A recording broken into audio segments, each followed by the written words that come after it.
Hi, this is Catherine Roseanne with Board Game Geek here at SPIEL 2017. I'm sitting here with Peter Blankhart from Inside the Box. He's going to talk about Terra. Yeah. This nice box with the shiny letters. Yeah.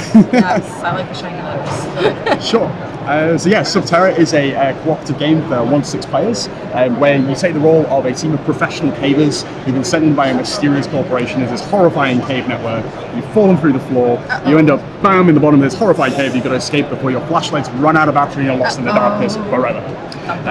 So in this horrible cave, where horrible things will happen, you're trying to explore your way out through this tile network, starting on this one tile here, drawing your way through the 66 tiles in the stack, and finding this exit tile. It's got a nice, bright, shiny daylight tile. Thank goodness. The camera right up there. There we go. Trying to find that within the last 6 tiles of that deck, and trying to get every one of your caver meeples, these guys, from that start tile, find that exit, and get them all onto there by the end of the game. There's little caver meeples with their little headlamps, like right? Really cute meeples. It's very nice. But yeah, well, obviously, a cave is not a safe place, especially when there are dark things lurking around. So at the end of every round, after you've revealed or moved or done the more risky explore, where you do both at once blind into these different tiles, you encounter these different hazards, these different markings on the cave tiles. So it might be gas that's leaking out the walls, it might be a slide that you have to try and get back up again, a place that might possibly cave in, a dead end, places that might flood and make movement more difficult.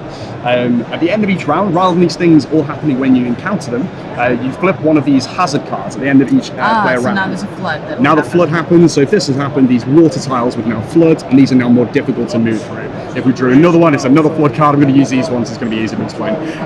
We draw a gas card, and then these gas tiles, anyone that stood on them would now receive 2 hit points. So these little markers on top of my caver board will represent my 3 health points that I might have. So 1, 2, 3, and then I would lose 2 of these. Ouch, which is not good. Yeah. And if I lose all of them, then my meeple, say it's this guy, would go flat down. I wouldn't be able to take any actions until someone else has gone over and done a heal action. And so this is a cooperative game. Yeah, exactly. Yeah. Pure We're all trying to get out. Yes, exactly. The way the scoring works, if you get every single player out, you get a gold award, you get a little gold badge in the rulebook, which is quite nice. If you lose 1 of your cavers, you get a silver, lose 2, you get a bronze. If you lose more than that, then you need to hang your heads in shame because you've definitely lost the game. Yeah. But it has a nice mechanic sort of the end, kind of social dynamic, where if you end up with cavers exploring really far apart from each other and trying to get to that exit tile as soon as possible, what ends up happening is you get one person finding it over here, and the unlucky caver at the other end of the cave is going to have a very hard job getting to the end. Getting back again, right? Because once you burn through the rounds... Yeah, you gotta work in the circle, right? Yeah, exactly. You gotta make sure this connection's back. Because if you get to the end of the deck, you get the out of time card. So rather than just one of these hazards affecting you, hurting you in some way, you have to roll a skill check.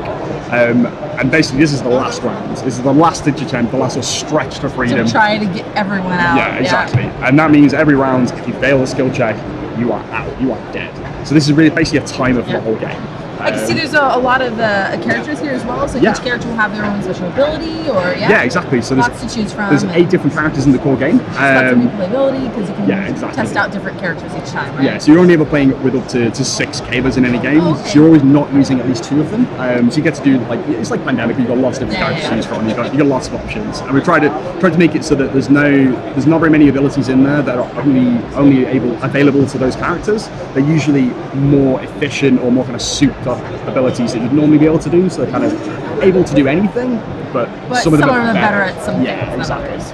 Right. So yeah, it's a kind of push your luck, tile laying, exploration. How long does it take to play approximately? Usually about 60 minutes for a full-player game. Yeah, so it's fairly consistent, so 60-70 minutes. Fantastic. Right. It's a nice co-op game. You're trying to get out of the dark before the dark gets you. Yeah. That is Terra from Inside the Box. Thanks.